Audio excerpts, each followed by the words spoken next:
At dawn, there is no alarm. The island wakes when the sea decides it's time. Here, no one asks what hour it is. They ask where the water is. When the tide creeps high enough to kiss the stone steps, fishermen rise from their mats. When it pulls back, children know school is near its end. Meals are not served at noon or 6, but when the ocean turns, as dependable as breath. On this island, time doesn't tick, it flows.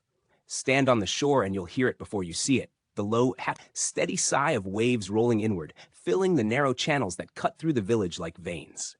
Boats tied to posts lift gently, signaling the start of work. Nets are cast not by clocks, but by memory passed down through generations.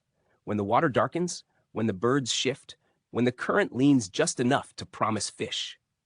Visitors arrive clutching watches, checking phones, uneasy without numbers to hold on to.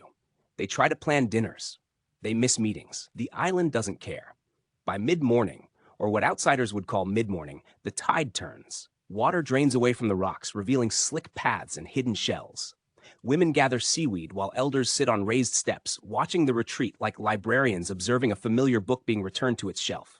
No rush, no hurry. The sea always comes back. But beneath the calm is tension, because when storms roll in, time becomes dangerous. A delayed tide can strand boats. A misread current can flood homes. The island's relationship with the ocean is intimate and unforgiving. Everyone remembers the year the tides came early, swallowing doorways before families finished eating. They remember how the sea rewrote the schedule in a single night. And yet, they stayed. As evening approaches, not by sunset but by the sea's slow inhale, fires are lit on higher ground.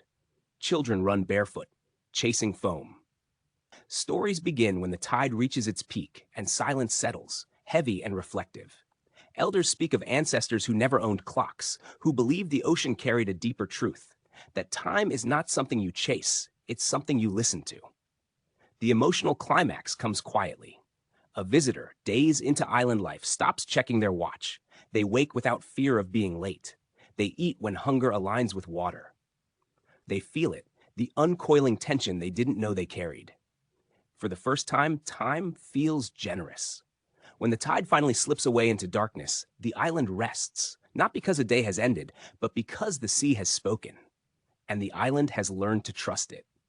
If this story carried you with the tide, please like, share, and subscribe, and leave a comment below to help the channel grow.